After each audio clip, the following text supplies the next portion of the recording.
আসসালামু আলাইকুম। সবাই কেমন আছেন? আশা করছি ভালো আছেন।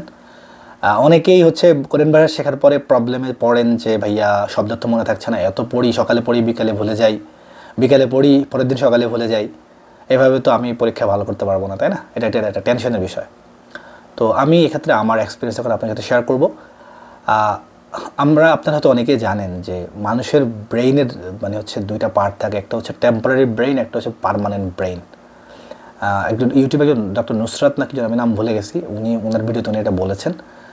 টেম্পোরারি ব্রেনটা হচ্ছে কীরকম, ধরেন যে ব্রেন হচ্ছে আপনি গত পরশু কী খাইছেন এটা কিন্তু আপনার মনে নেই, কিন্তু সকালে কী খাইছেন এটা কিন্তু আপনার মনে আছে, তাই না? আজকে সকালে কী নাস্তা করছেন বা রাতে কী খাইছেন এটা কিন্তু মনে আছে, বাট 3-4 দিন পরে কিন্তু আপনি এটা ভুলে যাবেন আপনি যেন কী খাইছিলেন, বিকজ এটা টেম্পোরারি মেমোরি থেকে যদি আপনার কাছে প্রয়োজনীয় মনে না হয় তাহলে আপনার ব্রেইন এটাকে টেম্পোরারি থেকে পার্মানেন্ট ব্রেইনে ট্রান্সফার করে না। তাহলে আমরা জানলাম যে দুইটা পার্ট, একটা হচ্ছে টেম্পোরারি, একটা হচ্ছে কি পার্মানেন্ট। তো টেম্পোরারি ব্রেন থেকে পার্মানেন্ট ব্রেইনে যেই মানে ওয়ার্ডসগুলো আপনাকে নিতে হবে যদি আপনি এগুলো মনে রাখতে চান। তো আপনি যদি সকালে পড়েন, আশা করেন দুদিন পরে এটা মনে থাকবে, আসলে ব্যাপারটা এত সোজা না। টেম্পোরারি ব্রেইন থেকে পার্মানেন্ট ব্রেইনে নিতে হলে আপনাকে এমনভাবে পড়তে হবে, এমন কিছু প্রক্রিয়া অবলম্বন করতে হবে এবং এমনভাবে পরিশ্রম করতে হবে যেন সেটা পার্মানেন্ট ব্রেইনে যায়।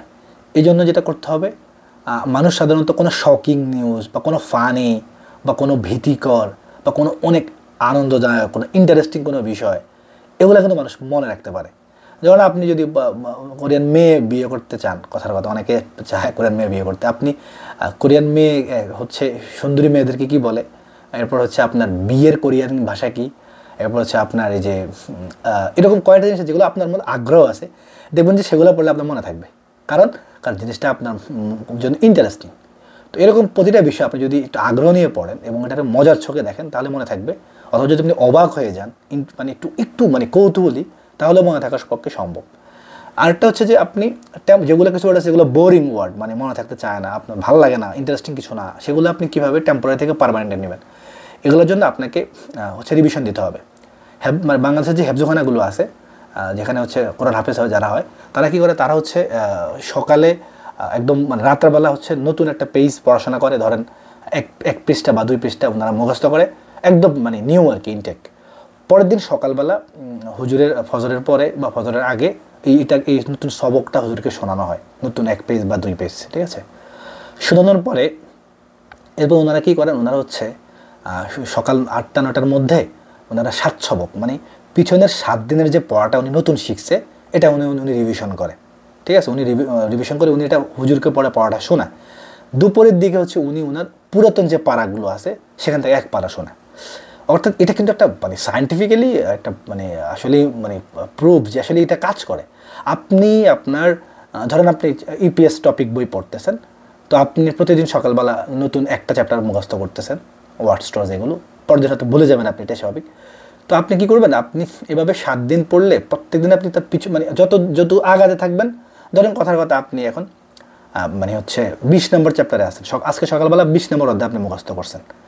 তো আপনি এটা পড়ার পরে আপনি এরপরে কাজ হচ্ছে গত 7 দিনের, অর্থাৎ 13, 14 এভাবে আপনি গত 7 দিনের 19 নম্বর অধ্যায় পর্যন্ত আপনি 7 দিনের পড়া রিভিশন দেবেন।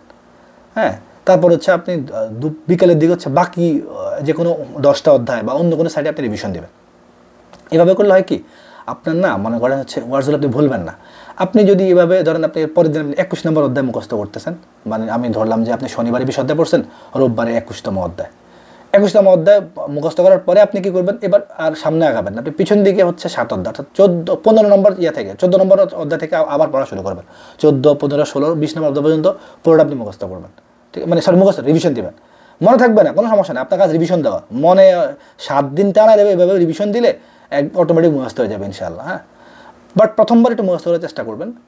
এভাবে হচ্ছে আপনি একটু সামনে আগাবেন আর পিছনে 7 দিনের পড়া পড়বেন, একটু সামনে আগাবেন পিছনে 7 দিনটা পড়বেন।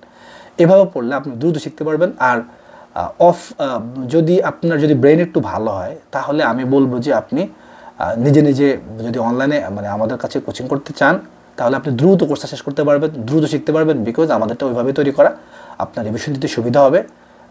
এবং হচ্ছে আমরা ভিডিও আকারে হচ্ছে ক্লাসগুলো করে থাকি। যারা হচ্ছে অনলাইনে কোর্স করতে চান এবং হচ্ছে ভালো মতো গ্রামার আপনার হচ্ছে আপনার এই যে টেক্সট বই অ্যানালাইসিস একদম ওয়ার্ড বাই ধরে ধরে যদি আপনি ভালো মতো শিখতে চান, সেক্ষেত্রে হচ্ছে আপনি আমার ইনবক্সে যোগাযোগ করবেন। ইনশাআল্লাহ সব রকম সাপোর্ট তো আছেই। বলে আসা পর্যন্ত সবাই ভালো থাকবেন। যদি আরও কোনো কোয়েশ্চেন থাকে কমেন্ট বক্সে জানাবেন। আসসালামু আলাইকুম।